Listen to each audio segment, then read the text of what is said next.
कैसे हो आप सब लोग। आज के इस वीडियो में when life give you tangerine drama का एक्सप्लेनेशन करने वाली हूँ, जो कि तेजू आइलैंड के ग्वेनसुक एंड एसुन के बीच की कहानी है। दरअसल एसुन अपनी जिंदगी में कवि बनना चाहती है और ग्वेनसुक तेजू आइलैंड पर मछली बेचा करता था।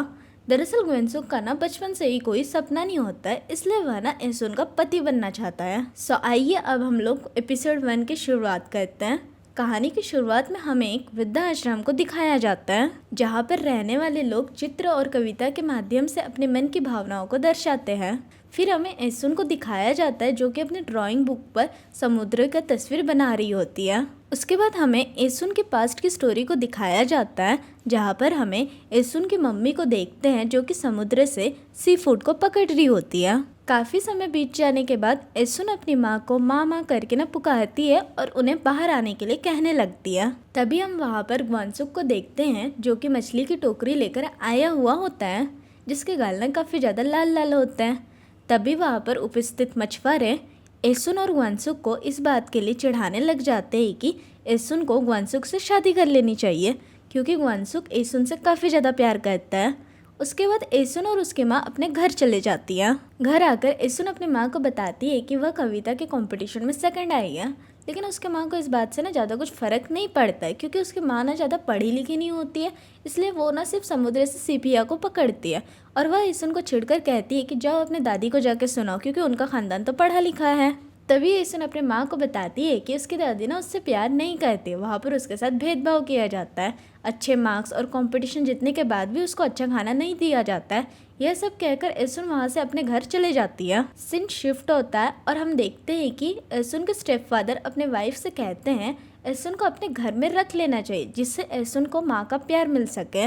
लेकिन उसकी वाइफ ये सब मानने से इनकार कर देती है और कहती है एसुन को उसके दादी के घर पर ही रहने दो। हम यहाँ पर खुद रेंट से रहते हैं और हमारे पास इतने पैसे भी नहीं है कि हम एसुन को पढ़ाई लिखाई का खर्चा भी उठा सके। इतने में ही एसुन के स्टेप फादर अपने वाइफ को वो पोयम दिखाते हैं, जिसे एसुन ने लिखकर कंपटीशन को जीता था। उसे पढ़कर एसुन की माँ ना थोड़ा सा इमोशनल हो जाती है। अगले सीन पर हम देखते हैं कि एसुन की दादी अपने पोते को मार मार कर पढ़ा रही होती है, क्योंकि उनका पोता पढ़ने में ज़्यादा अच्छा नहीं होता है। तभी वहाँ पर ग्वेनसुक मछली लेकर आ जाता है, लेकिन वो अपने साथ 5 मछली की जगह 6 मछली लेकर आया हुआ होता है, क्योंकि ग्वेनसुक को पता था कि एसुन को मछली खाने को नहीं मिलता है, जिस वजह से ग्वेनसुक एसुन के लिए एक मुफ्त की मछली ला देता है। लेकिन एसुन के चाचा को ये बात बिल्कुल अच्छी नहीं लगती है और वो ग्वेनसुक के ऊपर काफ़ी ज़्यादा चिल्लाने लग जाते हैं। तभी वहाँ पर हम लोग देखते हैं कि एसुन की मम्मी बहुत सारी मछली लेकर उनके घर पहुँच जाती है। उसके बाद चाचा से वह यह कहकर झगड़ने लग जाती है कि एसुन के लिए खाना नहीं रखा जाता है, और वह अपने साथ एसुन को अपने घर लेकर चले जाती है। और ये सब ग्वेनसुक चुपचाप खड़े होकर देखते रहते हैं। और एसुन और उसकी माँ समुद्र के रास्ते अपने घर की ओर जा रही होती है। तभी एसुन को पता चलता है कि उसकी मॉम ने उसकी कविता पढ़ रखी होती है। एसुन को यह सब पता चलते ही वो काफ़ी ज़्यादा खुश होने लग जाती है। अगले दिन हम देखते हैं कि एसुन की माँ अपने पति से कहती है कि एसुन ज़रूर अपनी ज़िंदगी में कुछ बड़ा करने वाली है, और साथ ही साथ ये भी बताती है कि वह ज़िंदगी में बड़े होकर एक पोएट्री बनना चाहती है। यह सब कहकर वो सभी सो जाते हैं। अगली सुबह हम देखते हैं कि एसुन काफ़ी ज़्यादा रो रही होती है। वह इस बात को लेकर काफ़ी ज़्यादा रो रही होती है कि उसको क्लास में प्रेसिडेंट की जगह मॉनिटर बना दिया गया होता है, और ये सब वो अपने मम्मी को आकर बताती है। तभी उसकी माँ उसे समझाती है, लेकिन एसुन अपनी मम्मी की बिल्कुल भी बातों को समझ नहीं पाती है। तभी वहाँ पर ग्वेनसुक बोलता है कि जी आंटी जी, एसुन बिल्कुल भी सही बोल रही है। उसने प्रेसिडेंट के वोट में काफ़ी अच्छे वोटों से जीता हुआ है, लेकिन फिर भी उसे प्रेसिडेंट नहीं बनाकर क्लास का मॉनिटर बना दिया गया है। इसके बाद हमें क्लासरूम दिखाया जाता है, जहाँ पर एसुन अपने क्लास टीचर को कन्विंस कर रही होती है कि उसे मॉनिटर की जगह प्रेसिडेंट बना दिया जाए। तभी क्लास टीचर एसुन को समझाते हैं कि लिमांकी के पापा ने क्लास में काफ़ी ज़्यादा डोनेशन दिया हुआ है, जिस वजह से उनकी बेटी को क्लास का प्रेसिडेंट बनाया गया, और जो तुम्हें मॉनिटर की पोजीशन दिया गया है ना, तुम उसी पर खुश रहो, अदरवाइज क्लास के मॉनिटर से भी हाथ धो बैठोगी।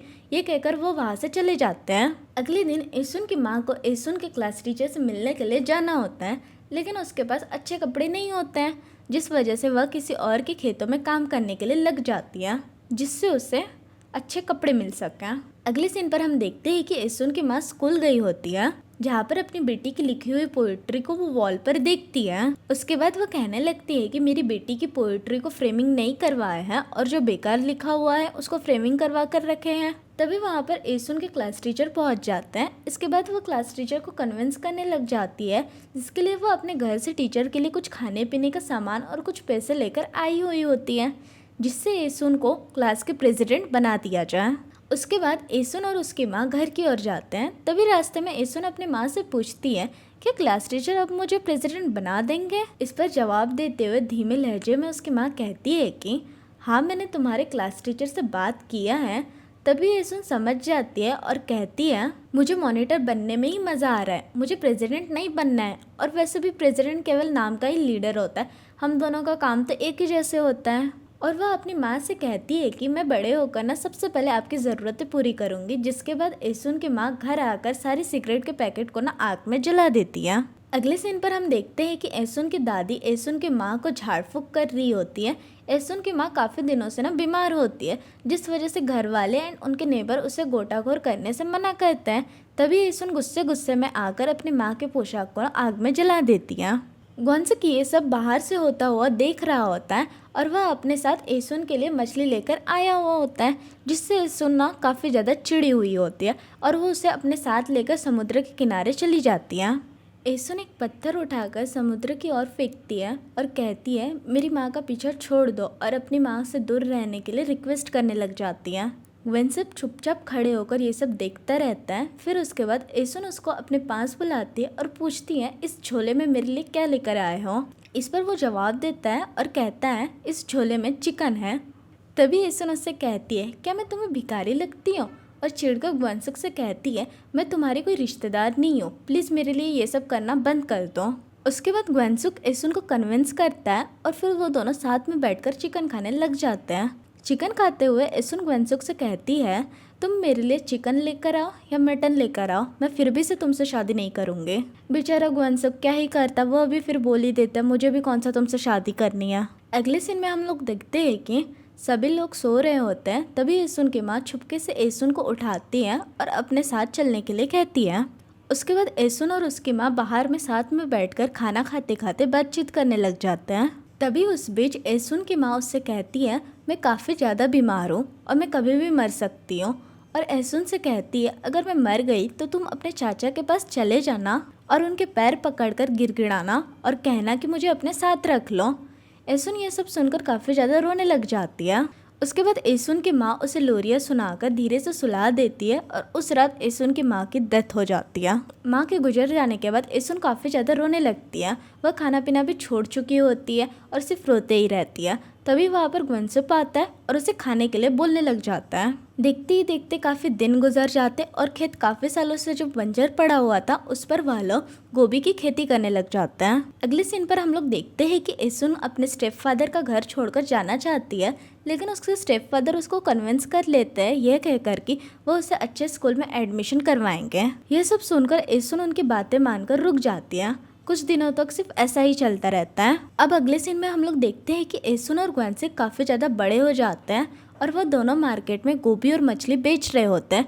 उन दोनों की ज़िंदगी कुछ इसी तरह से गुजर रही होती है। वैसे आपको एक बात बता दूं, एसुन की गोभी ज़्यादातर ग्वेन्सुक ही बेचता है और एसुन सिर्फ किताबें ही पढ़ती रहती थी और ग्वेन्सुक सारा पैसा एसुन को दे भी देता है। एक दिन ग्वेन्सुक की दादी मार्केट में आती है और वो ग्वेन्सुक और एसुन को साथ में देख लेती है और ग्वेन्सुक की दादी गुस्से में एसुन के सारी गोभी नीचे गिरा देती है और एसुन को काफ़ी ज़्यादा भला बुरा भी कहने लग जाती है और दादी एसुन को मारने के लिए दौड़ाने लगती है। लेकिन तभी बीच में ग्वेन्सुक आ जाता है और उन्हें रोक लेता है, जिसका फ़ायदा उठाकर एसुन 9 तो 11 हो जाती है। सो दोस्तों, इसी के साथ हम लोग का एपिसोड 1 खत्म होता है। सो मिलते हैं नेक्स्ट एपिसोड में, तब तक के लिए tata bye bye. Last episode में हमने देखा था कि ग्वेन्सुक की दादी मार्केट आ पहुंचती है और एसुन के सारी गोभी को गिरा देती है और फिर एसुन को मारने के लिए दौड़ाने लगती है, लेकिन ग्वेन्सुक अपनी दादी को रोक लेता है। दादी से छिपकर भागते हुए एसुन एक कोने में जाकर बैठ जाती है। फिर कुछ देर बाद ग्वेन्सुक उसके पास आता है और फिर वो दोनों अपने घर की ओर चल देते हैं। वो घर जा ही रही होती है कि रास्ते में एसुन ग्वेन्सुक से कन्फेस करती है कि वो सियोल के लड़के से शादी करना चाहती है, ना कि एक टापू पर रहने वाले लड़के से। इस बात से ग्वेन्सुक थोड़ा चिड़चिड़ा हो जाता है और एसुन से कहता है मेरी जेब से हाथ निकालो और सियोल के लड़के की जेब में हाथ डालो। अगले सीन में हम देखते हैं कि ग्वानसुक की दादी और उसकी मम्मी बर्तन धोने के लिए तालाब में आई होती है। तभी उसकी दादी कहती है, मुझे पता है ये दोनों कभी ना कभी गलत काम कर लेंगे, फिर यार टापू में हमारी बदनामी हो जाएगी। इस पर ग्वानसुक की माँ जवाब देती है, ऐसा मत सोचिए उन दोनों के बारे में, वो अभी छोटे हैं, वो बचपन से ही एसुन पर तरस खाता है, इसलिए वो दोनों एक दूसरे के साथ रहते हैं। अगले सीन पर हम देखते हैं ग्वानसुक और एसुन येलो फ्लावर के खेतों से चलकर जा रहे होते हैं। तभी उस बीच एसुन ग्वानसुक से कहती है, क्या तुम मुझ पर तरस खाकर ये मछलियाँ देते हो? इस पर ग्वानसुक बताता है, ऐसा नहीं है, और लिप पर किस कर देता है, लेकिन गलती से नोज पर किस हो जाता है, जिससे एसुन थोड़ा सा घबरा जाती है। उसके बाद दोनों एक दूसरे से कन्फेस करते हैं कि वो दोनों एक दूसरे से काफ़ी ज़्यादा प्यार करते हैं। सीन शिफ्ट होता है 1993 में, जहाँ हम देखते हैं कि एसुन अपने बच्चों को अपने पास्ट लव स्टोरी के बारे में बताती है। फिर से सीन शिफ्ट होता है जहाँ हम देखते हैं एसुन के पापा ने दूसरी शादी कर ली होती है, लेकिन इस बात का पता एसुन को नहीं होता है, जिससे वो काफ़ी ज़्यादा ना शॉक्ड हो जाती है। रात के वक्त पर एसुन के पापा और उसके वाइफ में काफ़ी ज़्यादा झगड़े होते हैं, जिस वजह से एसुन ठीक से सो नहीं पाती और वो वहाँ से अपने दादी के घर चली जाती है। अगली सुबह जब एसुन घर आकर देखती है तो उसकी माँ के फोटो को बाहर फेंका हुआ देखती है, जिस बात से ना वो काफ़ी ज़्यादा नाराज़ हो जाती है और लड़ाई करने लग जाती है। उसके बाद एसुन अपने चाचा के घर चली जाती है, जहाँ पर उसके चाचा एसुन को फोर्स करने लगते हैं कि वो फैक्ट्री में जॉब करे, जहाँ पर उसे महीने के 15,000 वॉन मिलेंगे। लेकिन एसुन उनके बात को एक्सेप्ट करने से काफ़ी ज़्यादा मना कर देती है और वो चाचा के घर से भी चली जाती है। जिसके बाद एसुन रोते रोते ग्वानसुक के पास चली जाती है और उससे सवाल करने लग जाती है, क्या तुम मुझसे शादी करोगे? लेकिन एक तरफ ये भी बात है कि एसुन टापू के किसी भी लड़के से शादी नहीं करना चाहती है, और उस लड़के से तो बिल्कुल भी नहीं जिसे कविता का के भी नहीं आता हो। फिर क्या था, ग्वानसुक उसे अपनी कविताएं सुनाने लग जाता है। उसके बाद वो दोनों घर से भागने का प्लान करते हैं। रात होते ही एसुन और ग्वानसुक अपने घर से कपड़े लेकर चुपके से निकल जाते हैं और पानी जहाज में छिपकर बैठ जाते हैं। वहाँ पर प्रेजेंट एक कैप्टन उन दोनों से आईडी कार्ड दिखाने के लिए कहता है। वैसे तो वो दोनों नाबालिग होते हैं, जिस वजह से ना उनके पास कोई भी वैलिड आईडी नहीं होती है। जैसे तैसे एसुन उस कैप्टन को संभाल लेती है और वो दोनों पानी जहाज के थ्रू बुसान पहुंच जाते हैं। अगले सीन पर हम देखते हैं कि वो दोनों बुसान में किसी सुनार की दुकान में आए होते हैं, क्योंकि उनके पास कोई भी पैसे नहीं होते हैं, जिस वजह से उनके पास जो भी सोनार के जेवरात होते हैं ना, उन्हें बेचने का वो ट्राई करते हैं। लेकिन दुकानदार उनका सोना लेने से ना मना कर देता है, क्योंकि दुकानदार को लगता है कि वो सोना चोरी का है, जिस वजह से ना वो साफ साफ मना कर देता है। उसके बाद रात होने के कारण वो दोनों अपने रुकने के लिए होटल ढूंढते हैं, जहाँ पर वो एक होटल पर जाते हैं, लेकिन उनके पास वैलिड आईडी नहीं होने की वजह से ना उनको रूम नहीं मिल पाता है। तभी वहाँ पर होटल ओनर की वाइफ आ जाती है और कहने लगती है उन्हें रूम दे दो, ये बताते हुए कि ये दोनों अभी न्यूली मैरिड कपल है। उसके बाद उन्हें रूम की चाबी दे देते हैं और वो दोनों रूम में चले जाते हैं। रात होते ही होटल ओनर की वाइफ उन दोनों के लिए खाना लाकर देती है, जिसपे ग्वानसुक थोड़ा सा ना घबरा जाता है और उनसे पूछने लगता है, क्या ये खाना हमारे लिए फ्री है? तब उसे पता चलता है कि ये खाना उनके लिए फ्री है, एंड उसके बाद होटल ओनर की वाइफ वहाँ से चले जाती है। दूसरी तरफ हम देखते हैं कि एसुन के स्टेप फादर के घर ग्वानसुक की माँ आई होती है, जो कि अपने बेटे का पता पूछने के लिए आई होती है। उसके बाद वो अपने बेटे को ढूंढने के लिए टापू से बुसान की ओर निकल जाती है। दूसरी तरफ हम देखते हैं सुबह हो जाती है और एसुन और ग्वानसुक देखते हैं कि उनका लगेज उनके रूम से ना गायब होता है। इस चीज़ को लेकर वो होटल ओनर से पूछताछ करने के लिए जाते हैं। तब वो बोलने लगते हैं कि जब तुम लोग आए थे तो तुम्हारे पास कोई भी लगेज नहीं था। इस बात को लेकर उन लोगों में ना काफ़ी ज़्यादा बहस होने लग जाती है। काफ़ी कोशिश करने के बाद भी उनको उनका लगेज वापस नहीं मिल पाता है, जिस वजह से वो बाहर जाकर एक कोने में बैठ जाते हैं। तभी वहाँ पर और एक लड़की रूम के लिए इंक्वायरी करने के लिए आती है। जैसे ही वो लड़की चाबी लेकर रूम में चले जाती है, एंड यहाँ पर भी उस होटल ओनर की वाइफ फ्री में खाना लेकर आई हुई होती है और वो वहाँ से खाना देकर चली जाती है। उसके बाद एकदम चोरी चुपके से एसुन और ग्वानसुक उस रूम पर चले जाते हैं जहाँ पर उस लड़की ने रूम बुक किया होता है। वो दोनों उसको बताते हैं कि ये जो खाना फ्री का है ना, उसको मत खाना और रूम की लाइट को भी ऑफ मत करना, क्योंकि यहाँ पर हमारे साथ इसी तरीके से चोरी हुई थी। और दूसरी तरफ होटल ओनर की वाइफ लाइट ऑफ होने का ना इंतज़ार कर रही होती है, लेकिन वो लड़की वहाँ पर लाइट ऑफ ही नहीं करती है। थक हार के होटल ओनर और उसकी वाइफ दोनों खाली हाथी सो जाते हैं। अब उन दोनों के सो जाने के बाद ग्वानसुक और एसुन चोरी छुप के उन दोनों के रूम में एंटर कर लेती है और अपने सामानों को ढूंढने के लिए लग जाते हैं, लेकिन उन दोनों को अपना सामान नहीं मिलता है, जिस वजह से ना ग्वेनसुक उस होटल के कैश बॉक्स को ही उठा लेता है। लेकिन जैसे ही वो दोनों वापस जाने के लिए जा रहे होते हैं, तभी एसुन की नज़र उस बच्ची की क्लिप पर पड़ जाती है और वह उसको निकालने में लग जाती है। अब उसी बीच वो बच्ची जाग जाती है और वह चिल्लाने लग जाती है, जिस वजह से उसके मम्मी पापा भी उठ जाते हैं। उसके बाद होटल ओनर और उसकी वाइफ उन दोनों को देख लेते हैं, जिसके बाद वह दोनों उन दोनों के पीछे लग जाते हैं और उन लोगों में ना काफ़ी ज़्यादा हाथापाई होने लग जाती है।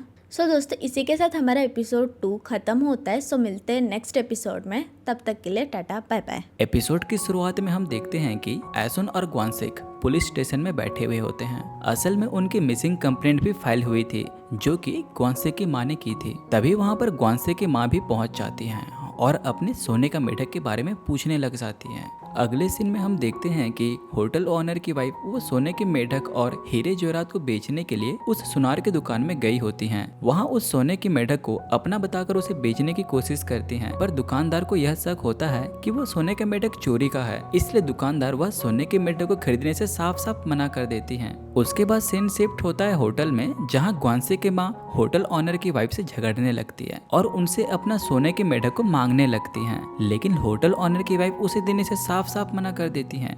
और फिर क्या, उन दोनों में झगड़ा हो जाता है और मौके पर वारदात पुलिस भी वहां पहुंच जाती है और उस होटल ओनर की वाइफ को अरेस्ट कर लेती हैं। तब हमें पता चलता है कि होटल ओनर की वाइफ तो 10वीं बार अरेस्ट हो रही है। ग्वानसिक की माँ को फाइनली अपने सोने का मेढक और बाकी का सारा सामान भी मिल जाता है और वह अब तीनों जेजू टापू की ओर चले जाते हैं। सीन शिफ्ट होता है जेजू टाउन में, जहां हम एसुन को स्कूल में देखते हैं, जहां उसे स्कूल के काफ़ी सारे लोग उसे चिढ़ा रहे होते हैं। उसे वो लोग इस बात से चिढ़ा रहे होते हैं कि अगर उसे भागना ही था तो अकेले ही भागते, ग्वानसिक के साथ भागने की क्या ज़रूरत थी। अपनी लाइफ तो खराब कर ही दी, लेकिन साथ ही साथ ग्वानसिक की भी लाइफ खराब कर दे। उसके बाद एसुन को स्कूल से भी निकाल दिया जाता है, जिस वजह से वह अपने सारे बुक्स को आग के ढेर में जला देती है। अगले सीन में हम देखते हैं एसुन अपने चाचा के सामने बैठी हुई होती हैं और उसके चाचा न्यूज़पेपर में जो उनकी आर्टिकल पब्लिश हुई होती हैं उनको दिखा दिखा कर उस पर काफ़ी ज़्यादा चिल्लाते हैं। साथ ही साथ यह भी बोलते हैं, ना तो तूने अपनी डिग्री कंप्लीट की, साथ ही साथ तूने हमारी इज्जत भी उछाल दी, जिस वजह से ना ही तुझको अब किसी कंपनी में जॉब मिलेगी और ना ही तुझसे कोई अब शादी करेगा। इधर ग्वानसिक के घर में उसके पापा उसके ऊपर काफ़ी ज़्यादा चिल्ला रहे होते हैं, यह कह करके तू उस लड़की के साथ क्यों भागा और तू अपने हाथों से अपनी ज़िंदगी खराब कर रहा है। उसके बाद ग्वानसिक को पता चलता है कि एसुन को स्कूल से निकाल दिया गया है। जैसे ही ग्वानसिक को यह पता चलता है, वह तुरंत से एसुन के घर की ओर भागता हुआ जाता है। अगले सीन में हम देखते हैं कि यहाँ पर एसुन के चाचा उसको घर से धक्के मार कर निकाल देते हैं। तभी वहाँ पर ग्वानसिक पहुँच जाता है और एसुन से सवाल करता है, क्या तुम्हें स्कूल से निकाल दिया गया है। उसके बाद एसुन की दादी जवाब देते हुए कहती है, क्या तुम सच में अनजान हो या फिर बस नाटक कर रहे हो। उसके बाद दादी ग्वानसिक से कहती है, तुम दोनों के भागने से तुम्हारा तो कुछ नहीं हुआ, लेकिन एसुन की तो जिंदगी खराब हो गई ना बेटा। उसके बाद एसुन अपने दादी से कहती है, दादी भागने का प्लान मेरा था, ग्वानसिक का इसमें कुछ भी नहीं था, प्लीज आप उसे दोष मत दीजिए। अगले सीन में हम देखते हैं कि ग्वानसिक की माँ एसुन के पास आती हैं और एसुन से कहती हैं कि बेटा मुझे तुम दोनों की शादी से कोई ऐतराज नहीं है, पर मैं क्या करूँ, हमारे घर में ना सिर्फ उसकी दादी की ही चलती है और किसी की नहीं चलती। मैंने भी इस घर में शादी करके गलती कर दी। इस घर के सभी लोग बहुत जिद्दी हैं, मुझे भी अपनी शादी पे बहुत ज़्यादा पछतावा होता है। साथ ही साथ यह भी बताती हैं कि अगर ग्वानसिक तुमसे शादी करेगा ना तो उसके बाप उसको धक्के मार के घर से निकाल देगा। तभी एसुन उसकी माँ से पूछती है, क्या सच में ग्वानसिक जेजू के टॉप रनर्स में से एक है, क्या वो मेडल जीत सकता है अगर वो रोज ट्रेनिंग करे तो। ग्वानसिक की माँ कहती है, हाँ वो जीत तो सकता है अगर उसका ध्यान नहीं भटकता तो। यह सुनकर एसुन को बहुत ज्यादा बुरा लगता है कि ग्वानसिक 10 सालों में उसके पीछे घूम रहा है, पर उसने कभी भी अपने बारे में अच्छे से नहीं बताया और एक मैं हूँ जो सिर्फ अपने बारे में सोचते रही। एसुन को लगता है कि वो अब ग्वानसिक के खुशियों के आड़े आ रही हैं और वो इन सबसे बहुत दुखी हो जाती है। अगले सीन में हम देखते हैं कि ग्वानसिक एसुन के घर चला जाता है और एसुन के चाचा से उसका रिश्ता मांगता है।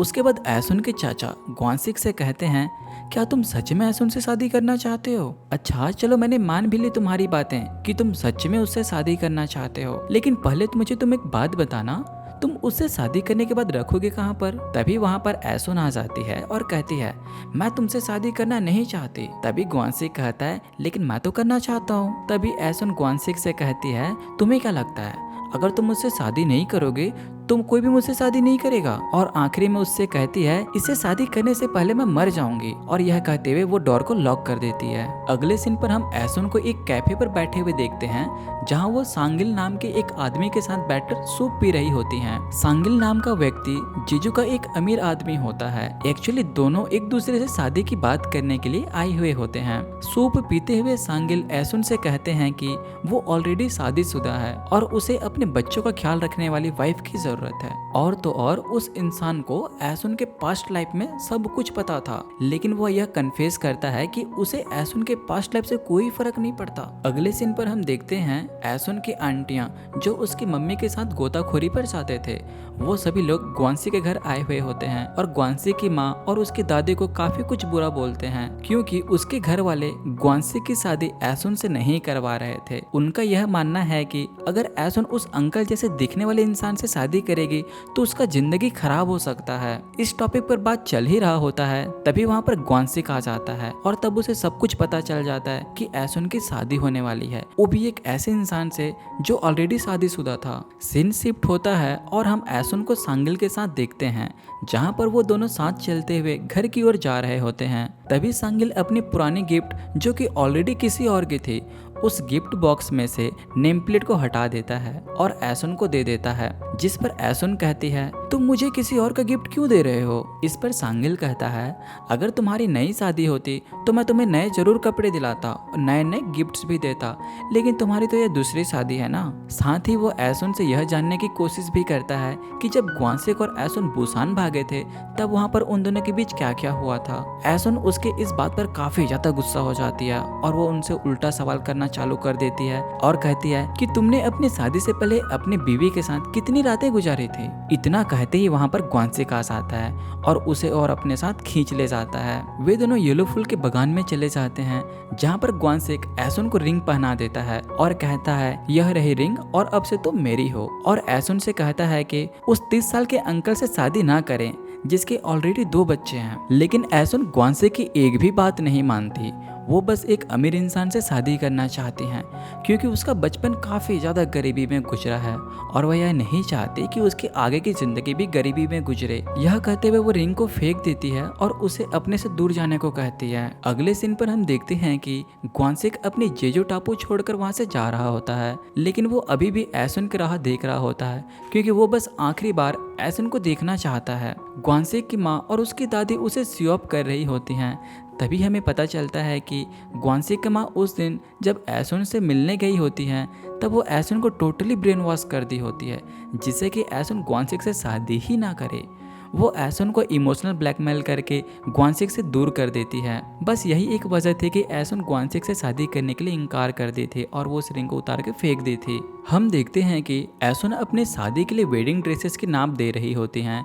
तभी उस बीच सांगिल और एसुन के बीच लड़ाई हो जाती है क्योंकि सांगिल ग्वानसिक के बारे में उल्टा सीधा कह रहा होता है, जिस वजह से एसुन उसके ऊपर चिढ़ जाती है और शादी करने से मना कर देती है। और वो बार बार घड़ी की तरफ टाइम को देख रही होती हैं क्योंकि उसे पता था आज ग्वानसिक जेजू टाउन छोड़कर जा रहा है। वो जैसे तैसे करके वहाँ से भाग जाती है और समुद्र के पास पहुँचते हैं, लेकिन वक्त काफ़ी बीत चुका होता है जिस वजह से ग्वानसिक की जहाज काफ़ी दूर जा चुकी होती है। वो रो रो कर ग्वानसिक को वापस बुलाने की कोशिश तो करती है, लेकिन ग्वानसिक को उसकी आवाज़ सुनाई नहीं दे रही होती। तभी सडनली ग्वानसिक की बैग से पिन नीचे गिर जाता है और वो जैसे ही पिन को उठाने के लिए नीचे झुकता है तभी उसके कानों पर एसुन की आवाज़ सुनाई देती है और वह तुरंत कैप्टन के पास चला जाता है और उनसे रिक्वेस्ट करने लगता है कि जहाज को वापस किनारे तक मोड़ लो, लेकिन उसकी कोई भी बात नहीं सुनता। आखिरकार ग्वानसिक जहाज से सीधे नीचे कूद जाता है और पानी में तैरते तैरते वो एसुन के पास पहुंचता है और एसुन के पास पहुंचकर उसे जोर से गले लगा लेता है। टापू पर खड़े लोग उन दोनों को देख ही रहे होते हैं जिसमें ग्वानसिक की माँ और उसकी दादी भी शामिल होती हैं और यहाँ हमें पता चलता है कि जब ग्वानसेक और एसन भागकर बुसान गए हुए होते थे तभी इन लोगों ने अपनी पहली रात में सुहागरात मना लिया था। अगले सीन में हम देखते हैं कि ग्वानसेक और एसन अपने शादी के लिए वेडिंग ड्रेसेस देखने के लिए आए हुए होते हैं और फिर उन दोनों की बड़ी धूमधाम से शादी हो जाती है। इसी के साथ हमारा एपिसोड 3 खत्म होता है। सो गाइस, मिलते हैं एपिसोड नंबर 4 पर। तब तक के लिए टाटा बाय बाय। एपिसोड 4 की शुरुआत में हम देखते हैं एसन बुद्ध टेम्पल में 1.5 नमस्कार कर रही होती हैं क्योंकि ग्वानसेक की माँ को लगता है कि एसन अगर 3000 1.5 नमस्कार करेंगे तो उसे बेटा पैदा होगा। दरअसल उसे एक बेटी पैदा होती है लेकिन ग्वानसेक की माँ को तो बेटा ही चाहिए होता है। अगले सीन में वो लोग अपने घर की ओर निकल जाते हैं। तभी ग्वानसेक की माँ एसन से कहती है, तुम अपने पति को मत बताना कि मैंने तुम्हें बेटा पैदा करने के लिए 1.5 नमस्कार करवाया है। अगर उसे पता चलेगा तो उसे बुरा लग सकता है। सीन शिफ्ट होता है और हम एसन को देखते हैं जो अपने पुराने वाले घर में बचे हुए सामानों को लेने के लिए गई होती हैं। तभी वो अपने मरे हुए माँ को इमेजिन करती हैं और उसे रियलाइज होता है कि माँ बनने के बाद माँ की कितनी ज़्यादा ज़रूरत होती है। वो अपने सारे सामान को पैक कर ही रही होती हैं कि वहाँ पर उसकी सौतेली माँ आ जाती हैं और उससे कहती हैं, अगर तुम चाहो तो हम अच्छे दोस्त बन सकते हैं। क्योंकि उसे यह पता था कि एसन के ससुराल वाले उसे अच्छे से ट्रीट नहीं करते हैं, लेकिन एसन को उसका दोस्त नहीं बनना था, इसलिए वो साफ साफ इनकार कर देती है। तभी उसकी सौतेली माँ घर में पड़ी हुई पुराने साइकिल को एसन की बेटी के लिए गिफ्ट दे देती है, जिसके बदले एसन भी उन्हें भुट्टे देती हैं और उन दोनों के बीच में अच्छी दोस्ती भी हो जाती है। अगले सीन में हम देखते हैं ग्वानसेक की माँ को यह पता चल जाता है कि एसन अपने सौतेली माँ और भाई बहन के लिए भुट्टे चुरा कर लेके गई है। तभी वहाँ पर ग्वानसेक भी आ जाता है और वो अपने साथ रंग बिरंगी मछलियाँ भी लेकर आया होता है। उन मछलियों को उसकी माँ देख काफी ज्यादा खुश हो जाती है। उसके बाद उसकी माँ एसन की कंप्लेंट कर ही रही होती है कि वहाँ पर एसन भी आ पहुँचती है, जो कि अपने साथ वो साइकिल को लाई होती है। साइकिल को देखकर ग्वानसेक की दादी कहती है, लड़कियों को साइकिल नहीं चलानी चाहिए, यह लड़कियों के लिए नहीं बना है। यह सुनकर एसन काफी ज्यादा अपसेट हो जाती है क्योंकि एसन चाहती है कि उसकी बेटी साइकिल चलाए। वो नहीं चाहती कि उसकी बेटी किचन में रहकर खाने की बर्तन सजाए।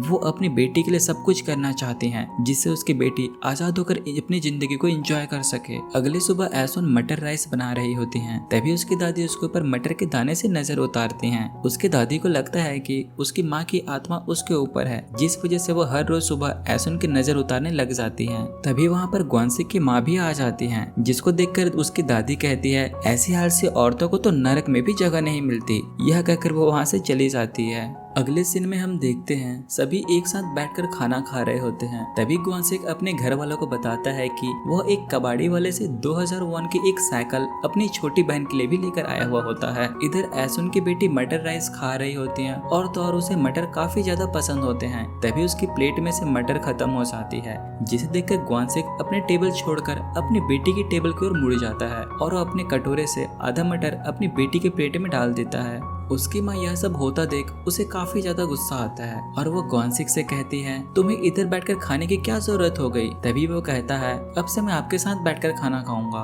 खाना खाने के बाद ग्वानसेक अपने काम पर निकल जाता है और एसन उसे रोज की तरह किचन में बैठकर सी ऑफ कर रही होती हैं। सीन शिफ्ट होता है 1994 में, जहाँ प्रेजेंट डेज को दिखाया जाता है, जहाँ पर ओल्ड एज एसन अपने घर की साफ सफाई कर रही होती है। तभी हम एसन की बेटी गोम्योंग को देखते हैं, जो कि उसके बॉयफ्रेंड के मॉम से मिलने के लिए गई होती हैं। वो उन्हें बताती हैं कि उसका जल्द ही प्रमोशन हो जाएगा क्योंकि वो काम को लेकर काफी ज्यादा सिंसियर है। यह बात उसके बॉयफ्रेंड के मॉम को पता नहीं होता, जिसे वो गोम्योंग से पूछती है, क्या तुम शादी के बाद भी जॉब करोगे? और साथ में यह भी कहती है कि अगर तुम जॉब करोगे तो तुम्हारे हाथों में पैसे आएंगे, अगर पैसे आएंगे तो शौक भी पूरा करोगे, फिर घमंड भी आएगा। इसलिए वो चाहती है कि वो शादी के बाद जॉब ना करे। वो गोम्योंग से यह भी कहती है कि तुम्हें मैनेजर बनना है या फिर होने वाले वाइस प्रेसिडेंट के खानदान की बहू बननी है, यह तुम डिसाइड कर लो। लेकिन गोम्योंग उनके इस ऑफर को साफ साफ मना कर देती है और कहती है वो काफी एम्बिशियस है, वो पहले सुपरवाइजर, फिर मैनेजर, फिर सीईओ बनना चाहती हैं। वो अपने कमाए हुए पैसों से अपना घर चलाना चाहती हैं, न कि अपने पति के पैसों से। यह कहकर वो वहाँ से निकल जाती हैं। एसन अपने घर में बैठकर गोम्योंग की सैंडल साफ कर रही होती हैं। तभी वहाँ पर गोम्योंग आ जाती हैं। तभी एसन उससे कहती है, इतने सारे सैंडल का तुम क्या करते हो? पूरा घर सैंडल से भर दिया है। इस पर जवाब देते हुए गोम्योंग कहती है, पैसों की सेविंग्स इंसान को गरीब बना देती है, इसलिए वो हमेशा अपने पैसों से कुछ न कुछ खरीदते रहती है और साथ में यह भी कहती है कि वो बचपन से गरीब थी और उसके बचपन से अपने शौक पूरे नहीं कर पाए, इसलिए वो अब पूरा करना चाहती हैं। सीन शिफ्ट होता है पास्ट डेज में, जहाँ हम ग्वांसी को बाजार में देखते हैं जो कि ढेर सारा मटर खरीद रहा होता है। अगले सीन में हम एसुन को देखते हैं जो घर पर खाना बना रही होती हैं। तभी वहाँ पर ग्वांसी की दादी आती है और एसुन को उसकी बेटी को आशीर्वाद देने के लिए बुलाती हैं। एसुन जब अपनी बेटी को आशीर्वाद देने के लिए जाती हैं तब उसे पता चलता है कि उसकी बेटी को गोताखोर बनाने की तैयारी चल रही होती है और यह सब देखकर एसुन को बहुत ज्यादा गुस्सा आता है। एसुन कहती है मेरी बेटी कोई लवारिस नहीं है और वो कभी भी गोताखोर नहीं बनेगी। यह कहकर एसुन अपनी बेटी को लेकर घर से जाने लगती हैं। तभी ग्वांसी की माँ उसे रोकने की कोशिश करती हैं, जिस पर एसुन कहती है अगर आपको एक गोताखोर चाहिए ना तो अपनी बेटी को बनाओ, मेरी बेटी को क्यों बना रहे हो। यह सुनकर ग्वांसी की माँ को गुस्सा आ जाता है और वो एसुन पर हाथ उठा देती है और उसे बहुत कुछ सुनाने भी लग जाते हैं। तभी वहाँ पर ग्वांसी आ जाता है और यह सब होते हुए देख लेता है। ग्वांसी अपनी माँ और दादी से कहता है एसुन ने मुझसे शादी की है और वो मेरी वाइफ है, न कि आपकी बहू, तो आप इसके साथ ऐसा नहीं कर सकते। इतना कहकर ग्वांसी अपनी बेटी और एसुन को लेकर वहाँ से चला जाता है। एसुन और ग्वांसी टापू पर ही एक नए घर रेंट से लेकर रहने लगते हैं और वो उस घर पे साथ बैठकर खाना खा ही रहे होते हैं कि वहाँ पर उनका मकान मालिक आ जाता है, जिसे देखकर वो दोनों काफी ज्यादा शॉक्ड हो जाते हैं क्योंकि वो लोग पिछले 3 महीने से रेंट नहीं भर रहे थे। तभी ग्वांसी दादाजी से कहता है मैं इस महीने के किराया महीने के आखिरी में दे ही दूंगा, जिस पर मकान मालिक कहता है कि तुम्हारा 3 महीने का किराया किसने भर दिया है। यह सुनकर ग्वांसी और एसुन काफी ज्यादा शॉक्ड हो जाते हैं और सोचते हैं कि यह कौन हो सकता है जिसने हमारी 3 महीने की किराया एक ही बार में भर दिया। अगले सीन में हमें एसुन के आंटियों को दिखाया जाता है जो कि एसुन के घर पर आए होते हैं और उसके घर के कामों में उसकी हेल्प कर रहे होते हैं क्योंकि एसुन प्रेग्नेंट होती है। उसमें से एक आंटी एसुन से कहती है इतने छोटे से रूम पर तुम लोग कैसे रह लेते हो। तभी उसमें से और एक आंटी कहती है इसकी बेटी का भी तो हाथ है, तभी तो इतने छोटे से रूम पर भी एसुन प्रेग्नेंट हो जा रही है। अपना काम खत्म कर ग्वांसी भी घर वापस आ जाता है। तभी एसुन की नजर उसके हाथों पर पड़ती है जिस पर पट्टी बंधी हुई होती है, जिसे देखकर एसुन भागते हुए ग्वांसी के पास आती है और उसका हाथ देखने लग जाती है और वो दोनों तुरंत से ग्वांसी के इलाज के लिए क्लिनिक की ओर चले जाते हैं। सीन शिफ्ट होता है रात में और एसुन यहाँ पर ग्वांसी के लिए खाना लेकर आई होती हैं, लेकिन जैसे ही वो खाने के टेबल लेकर पहुँचती हैं तो वो देखती है ग्वांसी बिना खाना खाए ही सो जाता है। तभी एसुन ग्वांसी के कंधे पर बैंडेज लगा हुआ देख लेती है और उसे चेक करती है। तब उसे पता चलता है कि ग्वांसी को बहुत जगह चोट आई हुई होती है। अगले सुबह ग्वांसी ड्यूटी पर जाने के लिए उठता है। तभी उसके साथ साथ सी ऑफ करने के लिए एसुन और उसकी बेटी भी कुछ दूर तक साथ जाते हैं। तभी रास्ते में उसकी बेटी अपने पापा से घर आते वक्त स्वीट्स लाने के लिए कहती हैं। तभी एसुन तुरंत से उसकी बात को पलट देती है और कहती है नहीं लाओगे तब भी चलेगा, क्योंकि एसुन ने रात में ही ग्वांसी के सारे चोट्स को देख लेती है, इसलिए उसे थोड़ा सा बुरा फील हो रहा होता है। अगले सीन में हम देखते हैं एसुन सांगल के घर जाती है, जहाँ पर वो उसको वाइफ को बताती हैं कि सांगल ग्वांसी से काफ़ी ज़्यादा काम करवाता है क्योंकि वो उससे काफ़ी ज़्यादा चिढ़ता है, जिस वजह से वो उसके ऊपर कभी कभी हाथ भी उठा देता है। इस पर एसुन उसके वाइफ से कहती है कि वो अपने पति को समझाए कि ग्वांसी को ज़्यादा ना मारें और ना ही उससे चिढ़ा करें। एसुन यह नहीं चाहती कि ग्वांसी इतनी परेशानी से काम करे। सीन शिफ्ट होता है और हम ग्वांसी को देखते हैं जो अपना काम खत्म करके घर जाने के लिए रेडी हो रहा होता है। तभी उसे सांगल रोक लेता है और नाव चलाने के लिए कहता है, लेकिन ग्वांसी नाव चलाने से साफ साफ मना कर देता है और वो वहाँ से जाने लगता है, जिस पर सांगल कहता है अरे तू बीवी के बिना नहीं रह सकता क्या। तभी ग्वांसी कहता है हाँ मैं अपनी बीवी के बिना नहीं रह सकता, तुम्हारी बीवी तो तुमको भाव नहीं देती इसलिए तुम मुझसे जलते हो। यह सुनकर सांगल ग्वांसी के पैर पर एक लात मारता है। तभी वहाँ पर एसुन दौड़ते हुए आती है और कहती है आज से मेरा पति तुम्हारे साथ काम नहीं करेगा। इतना कहकर एसुन और ग्वांसी वहाँ से जा रहे होते हैं। तभी सांगल एसुन को गाली दे देता है। तभी एसुन दौड़ते हुए वापस आती है और सांगल के पैर पर एक जोरदार लात मारती है और कहती है लातों के भूत बातों से नहीं मानते, मैंने तेरे जैसा घटिया इंसान आज तक नहीं देखा। यह कहकर एसुन और ग्वांसी वहाँ से घर चले जाते हैं। इसी के साथ हमारा एपिसोड 4 खत्म होता है। मिलते हैं एपिसोड 5 पे, तब तक के लिए टाटा बाय बाय। एपिसोड 5 की शुरुआत में हमें एसुन और उसकी एक आंटी को दिखाया जाता है जो उसे बता रही होती हैं कि हमारे गांव में काम मिलना बहुत मुश्किल है और सांगल का बड़ा भाई सरपंच तो और भी ज्यादा कमीना है, वो ग्वानसिक को यहाँ पर काम नहीं करने देगा। तभी वहाँ पर ग्वानसिक भी आ जाता है जिसका हाथ खाली होता है। यह देखकर एसन उससे पूछती है आज भी काम नहीं मिला। इस पर ग्वानसिक कहता है हाँ। यह कहकर वो अपने घर के अंदर चला जाता है। तभी उसकी आंटी एसन को अपने पास बुलाती है और कहती है पास के पहाड़ पर रास्ता बनाने का काम चल रहा है, तो वहाँ पर जाने से काम जरूर मिल जाएगा, तो तुम ग्वानसिक से कहो कि वहाँ जाकर काम मांगे। अगले सीन पर हम देखते हैं एसन अपने आंटी के साथ जाकर बाजार में मछलियाँ और सीपियाँ बेच रही होती हैं। तभी वहाँ पर ग्वानसिक भी आ जाता है। तभी एसन की नज़र उसके हाथ पर लगे हुए चोट पर पड़ती है, जिससे वो काफी डर जाती है और कहती हैं फिर से तुमने चोट लग गई। तभी ग्वानसिक उससे कहता है मैंने अभी काम को ठीक से नहीं सीखा हूँ, इसलिए छोटा मोटा चोट तो लग जाता है। यह कहकर वो वहाँ से अपने घर के लिए निकल जाता है। ग्वानसिक घर पहुंचकर घर का सारा काम खत्म करके बैठे हुए होता है और जब एसन घर आकर देखती है तो एकदम से शॉक्ड हो जाती है, क्योंकि वह काम 3 दिन का था जिसको ग्वानसिक ने एक ही दिन में खत्म कर दिया। ग्वानसिक बिल्कुल भी आराम नहीं करता था क्योंकि वो बचपन से काम कर रहा है। एसन उसके पास आती है और ग्वानसिक से कहती है तुम आराम क्यों नहीं करते, जाओ जाकर आराम कर लो। इस पर ग्वानसिक कहता है नहीं, मैं आराम नहीं कर सकता, और वैसे भी अगर मैंने एक दिन कमाऊंगा तो वो पैसे एक दिन ही चलेंगे, और अगर मैं घर में बैठ गया तो हम खाएंगे क्या। यह कहकर वो वहाँ से अपने काम के लिए निकल जाता है।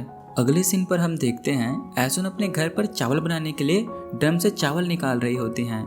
तभी वो देखती है कि उसके ड्रम में चावल ही खत्म हो जाता है, जिससे वो काफ़ी उदास हो जाती है और फिर वो अपनी दादी जी के घर चली जाती है चावल मांगने के लिए। लेकिन दादी जी को ठीक से सुनाई नहीं देता, जिस वजह से वो एसन से कहती है थोड़ा तेज बोलो, मुझे सुनाई नहीं देता। तभी वहाँ पर दादाजी भी आ जाते हैं और एसन से कहते हैं बेटा हमारे पास खुद खाने के लिए चावल नहीं है, इसलिए हम नहीं दे सकते। वो खाली हाथ अपने खुद के दादी के घर चली जाती है और वहाँ बैठकर वो काफ़ी रोने लगती है। तभी उसके चाचा एसन से पूछते हैं यहाँ क्यों आई है और सिर्फ रो ही रही है, कुछ बताएगी या फिर सिर्फ रोती ही रहेगी। दादी एसन को रोते हुए देखकर उससे पूछते हैं क्या बिल्कुल भी पैसे नहीं है तुम्हारे पास जिससे कि तुम थोड़े से चावल भर सको। एसन चुपचाप रहती है और सिर्फ रोते रहती है। उसके चाचा एसन पर काफी चिल्लाते हैं यह कहकर कि यह उसका घर नहीं है, तुम्हारी शादी हो चुकी है, अब तुम्हारे पति का घर ही तुम्हारा घर है, जो भी मांगना हो उसके घर पर जाकर मांगो, यहाँ कोई अधिकार नहीं है तुम्हारा। यह कहकर उसके चाचा वहाँ से चले जाते हैं और रोते हुए एसन भी अपने घर वापस चली जाती है। रात के वक्त एसन ग्वानसिक से कहती है मैं जिम्मेदारी उठाने में काफ़ी छोटी हूँ और मैं ठीक तरीके से घर भी नहीं चला पा रही हूँ, मैं बस बड़ी होना चाहती हूँ। बड़े लोग आसानी से दूसरों के ताने को अनसुना कर देते हैं। यह कहकर वो ग्वानसिक से हक करने के लिए और पीठ थपथपाने के लिए कहती हैं। एसन को अपनी माँ की याद आ जाती है जो कि उसे इसी तरीके से पीठ थपथपाकर सुलाती थी। कुछ देर बीत जाने के बाद एसन की दादी वहाँ पर आ जाती हैं और धीरे से एसन एसन आवाज़ लगाती हैं। तभी एसन बाहर निकलकर दरवाज़ा खोलती हैं तो उसकी दादी अपना जमा किया हुआ जितने भी पैसे होते हैं वो उन्हें दे देती हैं और कहती हैं इन पैसों से तुम एक नाव ले लो और किसी से कहना मत कि ये पैसे मैंने तुम्हें दिए हैं। अगले सीन पर हम देखते हैं ग्वानसिक और एसन नया नाव ले लेते हैं और उसकी पूजा कर रहे होते हैं, और इधर हम देखते हैं कि उसकी फैमिली वाले बड़े धूमधाम से सेलिब्रेट कर रहे होते हैं। तभी अचानक से एसन के पेट में दर्द होने लगता है। तभी ग्वानसिक अपने नाव से भागकर एक हाथ गाड़ी में एसन को बैठाता है और वहाँ से निकल जाता है। अगले सीन पर हम देखते हैं ग्वानसिक की माँ और उसकी दादी दोनों एसन के घर आए हुए होते हैं। एसन का बेटा हुआ होता है करके वो लोग रिचुअल्स के लिए एसन को अपने घर साथ ले जाना चाहते हैं, लेकिन एसन साथ जाने से साफ साफ मना कर देती हैं और कहती हैं मेरे पति ने आपके घर जाने से मना किया है, यहाँ तक कि आपके घर के आसपास से भी जाने से मना किया है, और मैं अपने पति की बात नहीं टाल सकती। यह सुनकर ग्वानसिक की दादी कहती है मेरी बहू की बहू तो मेरी बहू से भी अच्छी है। यह सुनकर ग्वानसिक की माँ चिढ़ जाती है।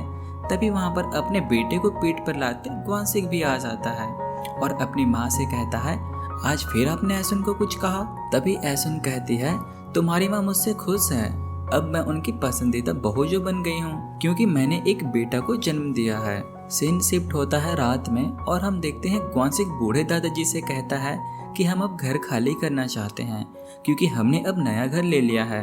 तभी दादाजी उसकी बातें सुनकर चिढ़ जाते हैं और कहते हैं दफा हो जाओ यहाँ से। और ऐसन को आवाज लगाते हुए कहते हैं ओए रोतड़ू लड़की, जल्दी से सामान बांध लो और अपने बच्चों को भी उठा दो। ऐसन यह सुनकर काफी शॉक्ड हो जाती है और ग्वांसे की ओर देखने लगती हैं।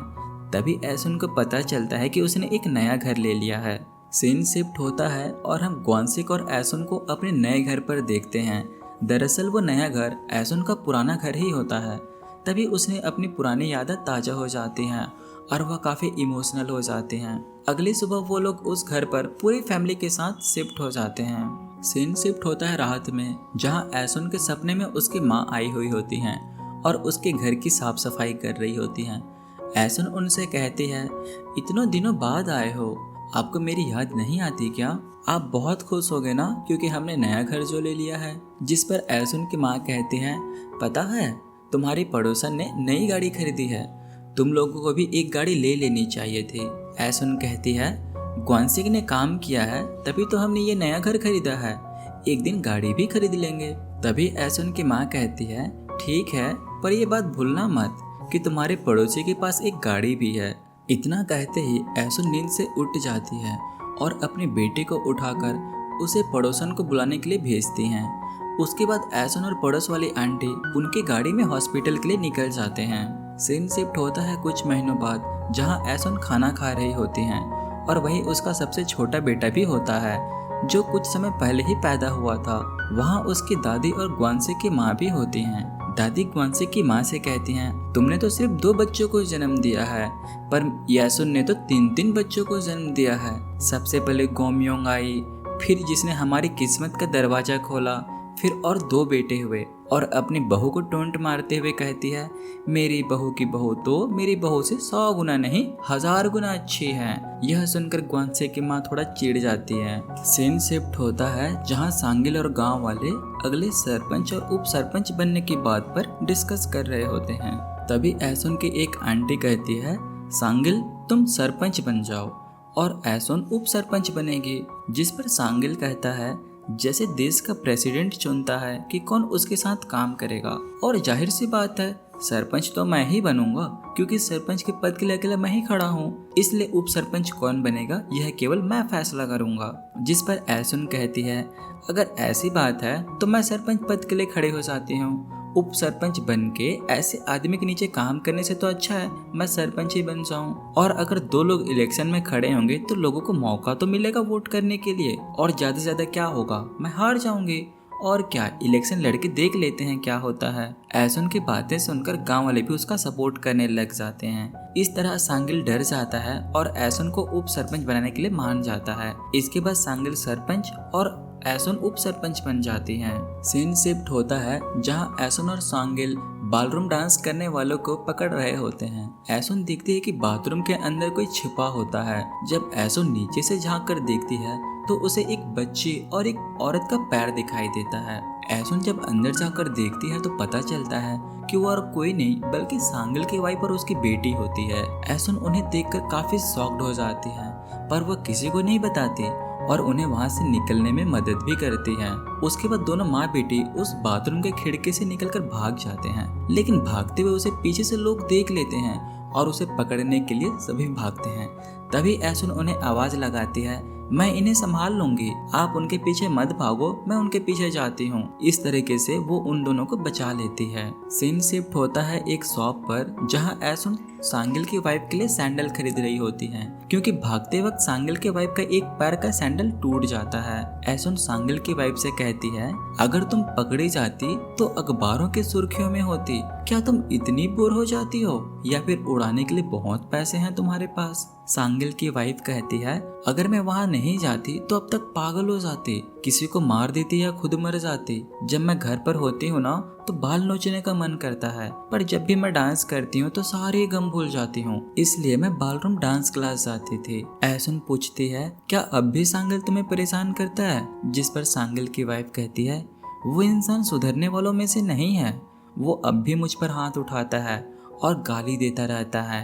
वो मुझे दिन भर साली, कुत्ती, कमीनी यही कहता रहता है। और तो और मेरी बेटी ने पापा कहने से पहले साली कहना सीख गई है। सांगिल की वाइफ ऐसन की तारीफ करते हुए कहती है कि तुम्हारे कपड़े पहले से अच्छे हैं, तुम तो हीरे जैसे चमक रही हो। और मैं जानती हूँ ये चमक पैसों का नहीं है बल्कि सच्चे प्यार का है जो मेरे नसीब में नहीं है।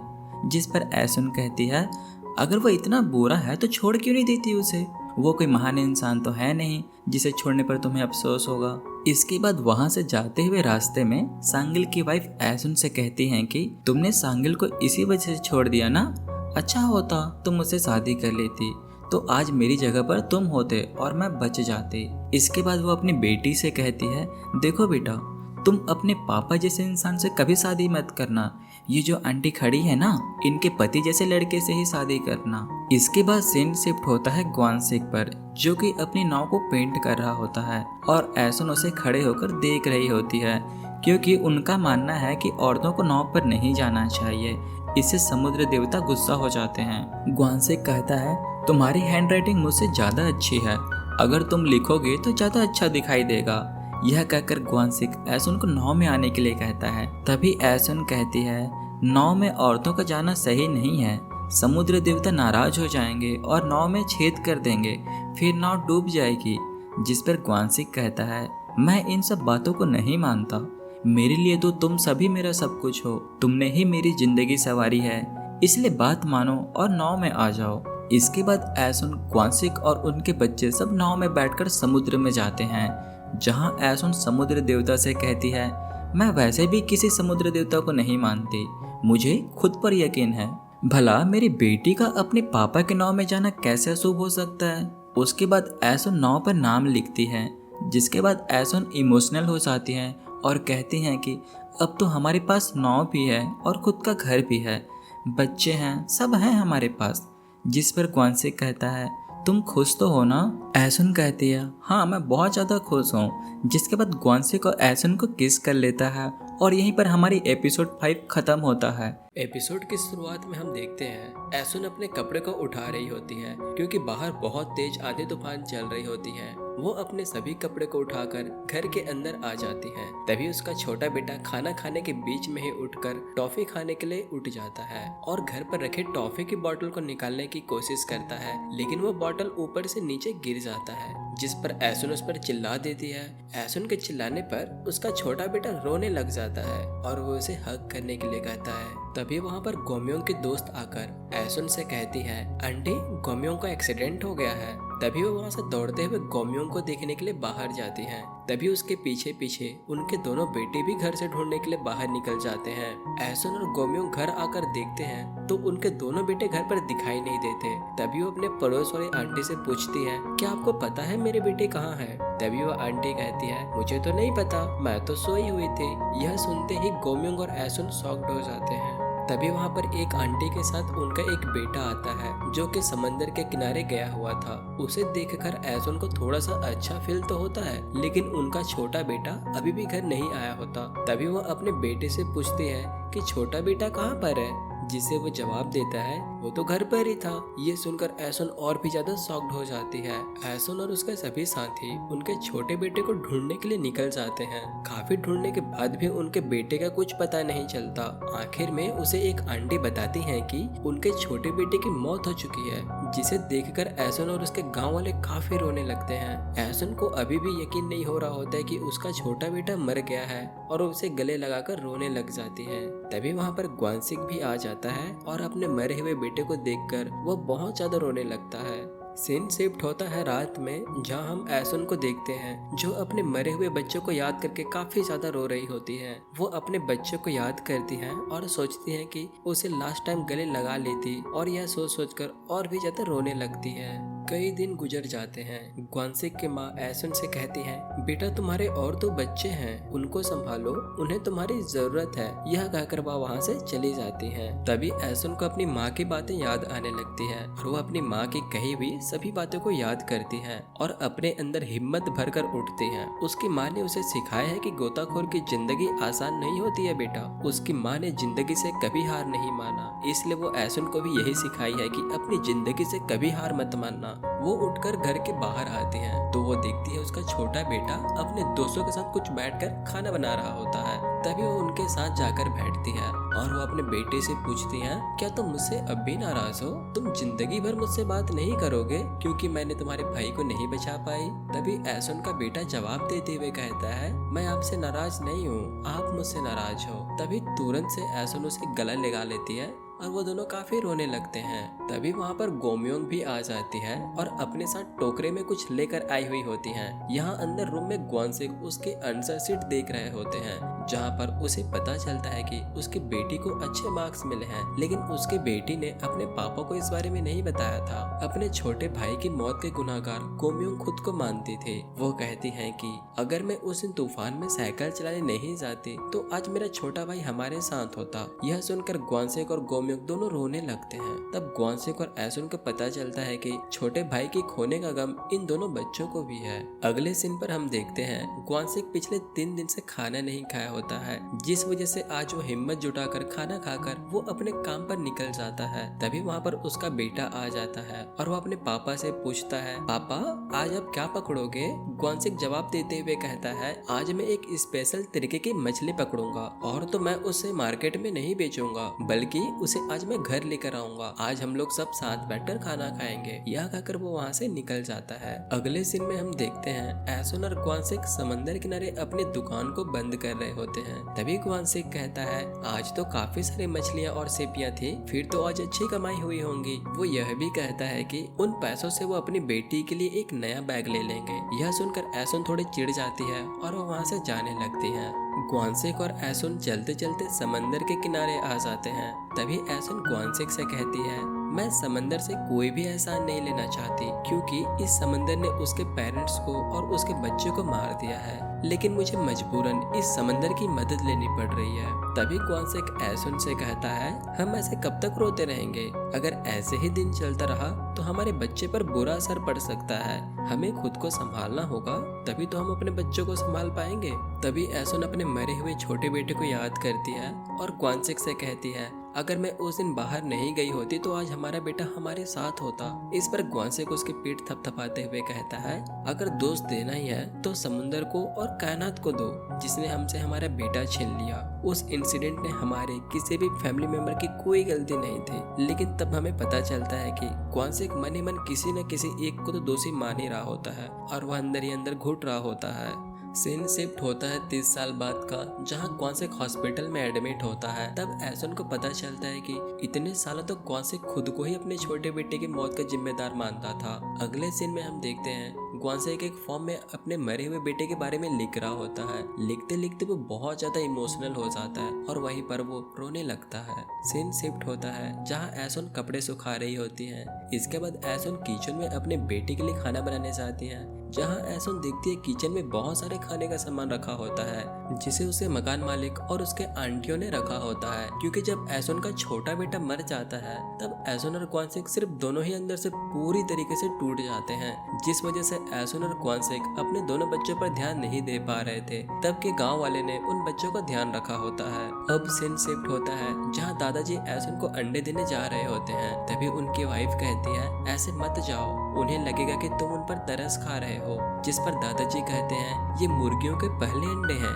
इसलिए मैं ये अंडे उन्हें दे रहा हूँ। इसके बाद हमें कुछ साल पहले का सीन दिखाया जाता है जब ऐसुन दादी जी से चावल मांग रही होती हैं। तभी वहाँ पर दादाजी भी आ जाते हैं और ऐसुन से कहते हैं, हमारे खुद के खाने के लिए 2 वक्त की रोटी नहीं है, हम तुम्हें कहाँ से देंगे? तब ऐसुन कहती है कि आप ही हो ना वो चावल देने वाले, मुझे पता है, आप ही चुपके से रात में चावल की बर्नी में हमारे खाने के लिए चावल भरते हो। मैं जब भी सुबह चावल निकालने जाती हूँ तो हर सुबह चावल थोड़े से बढ़ जाते हैं। वो कोई जादू की भरनी नहीं है और मैं कोई बेवकूफ नहीं हूँ, मुझे सब समझ में आता है। तब दादाजी कहते हैं, ऐसे मेरी पत्नी ने जानबूझकर किया है, अगर ये तुम्हें डायरेक्ट चावल देती तो तुम लेने से मना कर देती, इसलिए इसने चुपके से चावल तुम्हारी बर्नी में रख दिया, क्योंकि कोई भी इंसान एक प्रेग्नेंट लड़की को भूखा नहीं देख सकता।